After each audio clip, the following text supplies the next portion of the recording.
ಮೊಳಕೆ ಬರಿಸಿದ ಹೆಸರು ಕಾಳಿನ ಸುಕ್ಕ ಇವತ್ತಿನ ರೆಸಿಪಿ.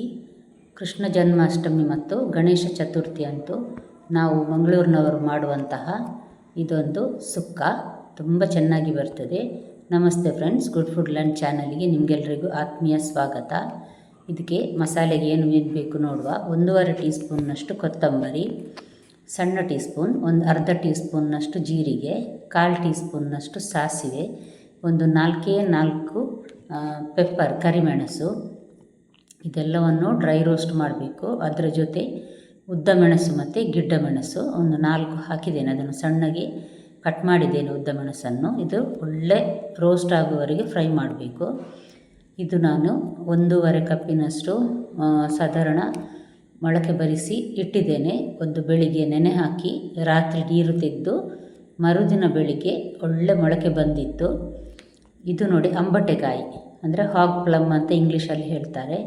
ನಾವು ಅಂಬಡೆ ಅಂತ ಹೇಳ್ತೇವೆ ತುಳುವಿನವರು. ಅಷ್ಟಮಿ ಮತ್ತು ಚೌತಿಯ ಟೈಮಲ್ಲಿ ನಾವು ಇದನ್ನು ಪ್ರತಿ ಪದಾರ್ಥಕ್ಕೆ ಸಹ ಹಾಕ್ತೇವೆ ನಾವು. ಅಂದರೆ ಕಡಲೆ ಸುಕ್ಕ, ಹೆಸರು ಸುಕ್ಕ ಈ ರೀತಿ, ಮತ್ತು ಬೆಂಡೆಕಾಯಿ ಪುಳಿ ಮುಂಚಿ ಮತ್ತು ಕಹಿ ಹಾಗಲಕಾಯಿ ಪುಳಿ ಮುಂಚಿಗೆಲ್ಲ. ಇದು ನೋಡಿ ನಾನು ಸ್ವಲ್ಪ ಹುಳಿ ಹಾಕ್ತೇನೆ, ಯಾಕಂದರೆ ಅಂಬಟೆಕಾಯಿ ನಾವು ಹಾಕ್ತೇವೆ ಅದು ಹುಳಿ ಇರ್ತದೆ, ಅದಕ್ಕೋಸ್ಕರ. ಸ್ವಲ್ಪ ಅರಸಿನ, ಒಂದು 1/4 ಟೀ ಸ್ಪೂನ್ನಷ್ಟು, ಸಣ್ಣ ತುಂಡು ಈರುಳ್ಳಿ, ಮತ್ತೊಂದೆರಡು ಬೆಳ್ಳುಳ್ಳಿ. ಸ್ವಲ್ಪ ನೀರು ಹಾಕಿದನ್ನು ರುಬ್ಬಬೇಕು ಸ್ವಲ್ಪ ನುಣ್ಣಗೆ. ಅಂಬಟೆಕಾಯಿ ಹಾಕೋದ್ರಿಂದಾಗಿ ಒಂದು ಸ್ವಲ್ಪ ಹುಳಿ ಸಾಕಾಗ್ತದೆ, ಜಾಸ್ತಿ ಹುಳಿ ಆದರೆ ಚೆನ್ನಾಗಿರೋದಿಲ್ಲ. ಇದು ನೋಡಿ ಈಗ ನಾನು ಮಸಾಲೆಯನ್ನು ರುಬ್ಬಿದ್ದೇನೆ. ಇದಕ್ಕೀಗ ನಾವು ತೆಂಗಿನ ತುರಿ ಹಾಕಬೇಕು. ಇದಕ್ಕೆ ಸ್ವಲ್ಪ ತೆಂಗಿನ ತುರಿ ಜಾಸ್ತಿ. ಇದು ನೋಡಿ ನಾನು ದೊಡ್ಡ ಕಪ್ಪಲ್ಲಿ 1.5 ಕಪ್ಪಿನಷ್ಟು ತೆಂಗಿನ ತುರಿಯನ್ನು ತೆಗೆದುಕೊಂಡಿದ್ದೇನೆ. ಫ್ರೆಶ್ ತೆಂಗಿನ ತುರಿ ಆದರೆ ಒಳ್ಳೆ ಟೇಸ್ಟ್ ಕೊಡ್ತದೆ. ನೋಡಿ ಇದನ್ನು ತರಿಯಾಗಿ ರುಬ್ಬಿದ್ದೇನೆ ನಾನು. ತರಿ ಅಂದರೆ ಕೋರ್ಸ್ಲಿ ಗ್ರೈಂಡ್ ಮಾಡಿದ್ದೇನೆ ಇದನ್ನು. ಇಷ್ಟೇ ಗ್ರೈಂಡ್ ಮಾಡಿದರೆ ಸಾಕು, ನುಣ್ಣಗಾದರೆ ಟೇಸ್ಟ್ ಚೆನ್ನಾಗಿರೋದಿಲ್ಲ. ಮಸಾಲೆ ನಮ್ಮ ರೆಡಿ ಆಯಿತು. ಇದು ನೋಡಿ ಸ್ಪ್ರೌಟೆಡ್. ಇದಕ್ಕೆ ಅಂಬಟೆಕಾಯಿಯನ್ನು ಗುದ್ದಿ ನಾನು ಹಾಕಿ ಸಾಧಾರಣ ಒಂದು ಮುಳುಗುವಷ್ಟರಷ್ಟು ನೀರು ಹಾಕಿ ಬೇಯಲಿಕ್ಕೆ ಇಡ್ತೇನೆ. ಇದೊಂದು ಅರ್ಧ ಬೆಂದ ಕೂಡಲೇ ಉಪ್ಪು ಹಾಕ್ತೇನೆ ನಾನೀಗ. ನೋಡಿ ಒಂದು ಅರ್ಧ ಬೆಂದಿದೆ. ಈಗ ಉಪ್ಪು ಹಾಕ್ತೇನೆ ಸ್ವಲ್ಪ.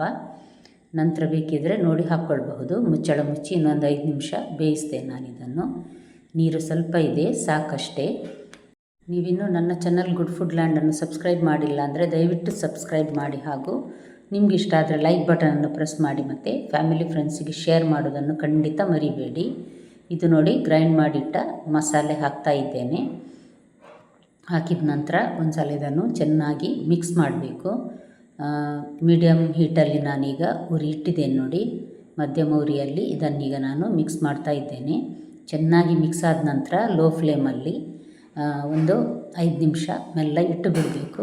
ನಡುವೆ ಚೆಕ್ ಮಾಡಬೇಕು, ಯಾಕಂದರೆ ನೀರು ಕಡಿಮೆ ಇದೆ, ತಳ ಹಿಡಿಯುವ ಸಾಧ್ಯತೆ ಇರ್ತದೆ. ಸುಕ್ಕ ಅಂದಮೇಲೆ ಅದು ಡ್ರೈ ಆಗಿರ್ತದೆ. ಹಾಗೆ ಈ ಮೊಸರು ಕಾಳಿನ ಸುಕ್ಕ ಸಹ ಅದೇ ರೀತಿ ಡ್ರೈ ಆಗಿರ್ತದೆ. ಎಷ್ಟು ಚೆನ್ನಾಗಿ ಕಾಣ್ತಾ ಇದೆ ನೋಡಿ, ಅಷ್ಟೇ ಟೇಸ್ಟ್ ಕೂಡ ಇದೆ. ಖಂಡಿತ ನಿಮ್ಮ ಮನೆಯಲ್ಲೊಮ್ಮೆ ಟ್ರೈ ಮಾಡಿ. ನಾವು ಹಬ್ಬದ ಟೈಮಲ್ಲಿ ಹೆಚ್ಚಾಗಿ ಇದೇ ರೀತಿ ಮಾಡೋದು, ಅದನ್ನೇ ನಿಮಗೆ ತೋರಿಸ್ತಾ ಇದ್ದೇನೆ.